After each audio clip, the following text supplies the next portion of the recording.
자, 보험계약의 부활을 보죠.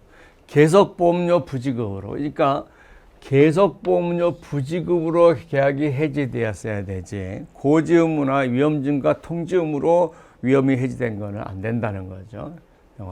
그 다음에 연체보험료하고 지연이자를 먼저 내라. 그래서 그러니까 여물비약으로 해석하는 경향이 있다는 거죠. 그래서 보험료를 청약하면서도 보험료를 먼저 내야 된다. 그래서 보험료가 먼저 납입되기 때문에 여물계약으로 해석한다는 거죠. 그다음에 보험료가 승낙이나 승낙의제 상태에서는 638조 납부통지무 승낙의 승낙전 제정된다는 거죠. 자, 한번 보겠습니다. 하는 거죠. 자, 요 그림이 있네요. 이렇게 보겠습니다. 이때 고지했다는 거죠. 그리고 이때 이제 계약이 실효됐어요. 부활할 때, 자, 고지했기 때문에 보험자가 이미 알고 있는 사항은 고지할 필요가 없다. 그 다음에 이때 위험증가 통지도 했다는 거죠. 그래서 이미 보험자가 알고 있는 사항은 다시 하지 않아도 된다는 거죠. 그런데 이때 고지하지 않은 거, 이때 통지하지 않은 거, 또는 이때의 변동사항은 다시 고지해야 된다는 거죠. 그죠? 그러니까 보험자가 모르는 사항은 다시 고지해 달라 하는 거죠. 그래서 보험자가 알고 있는 사항, 모르는 사항은 모두 고지해야 된다는 거죠. 이거는 실효 이후에 위험의 역선택을 방지하기 위해서 그렇다는 거죠. 그래서 이제 우리가 이 보험계약의 부활에 대해서 특수계약이다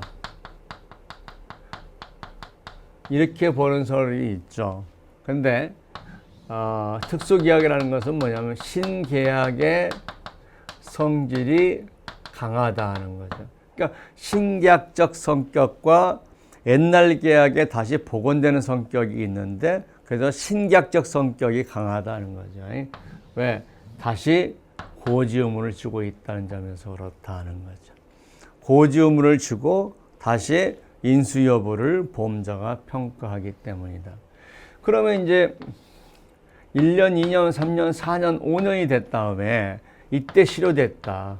이때는 고지 의무 5년이 지났기 때문에 고지 의무 위반이 고지 의무를 안 지느냐? 아니다. 다시 리스타트를 한다는 거죠. 그러니까 해지권 제척 기간은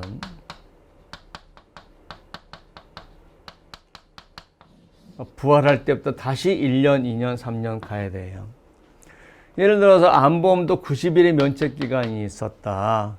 그러면 보험계약 부활에서도 90일간의 면책기간이 똑같이 설정이 됩니다. 그래서 보험계약의 부활에 대해서 얘기를 하고 있습니다.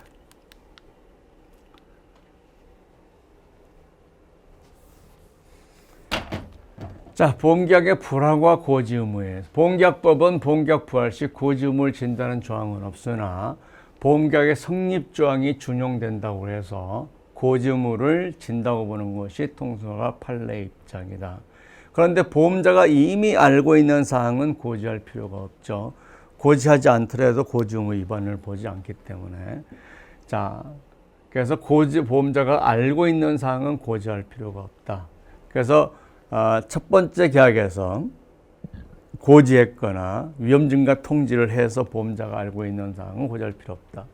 근데 기존 계약에 존재했으나 고지하지 않은 사항, 자, 처음에 계약할 때 고지 의무 위반했던 사항, 위험증가 통지하지 않은 사항, 또는 실효기간 동안에 변동된 사항들, 이것들은 전부 다 고지를 해야 된다는 거죠.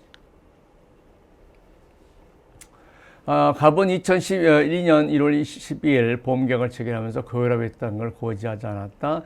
2016년, 자, 이때 고혈압, 부실고지했죠. 그 다음에 4월 2006년 4월에 실효됐다는 거. 2006 4월에 그다음에 6월에 부활했다는 거죠. 4월에 실효돼 6월에 부활했다. 이때도 고지 부여라고 있다는 것을 불고지했다. 피보험자는 2006년 10월. 그러니까 2006년 그 6월로 볼 때, 2004년 6월로 볼 때는 아직 3년이 되지 않았죠. 10월 뇌졸중으로 써졌다. 보험 청구받을 수 있느냐 이거죠. 그래서 이때부터 다시 리스타트를 해서 3년이 넘어야 되는 거죠.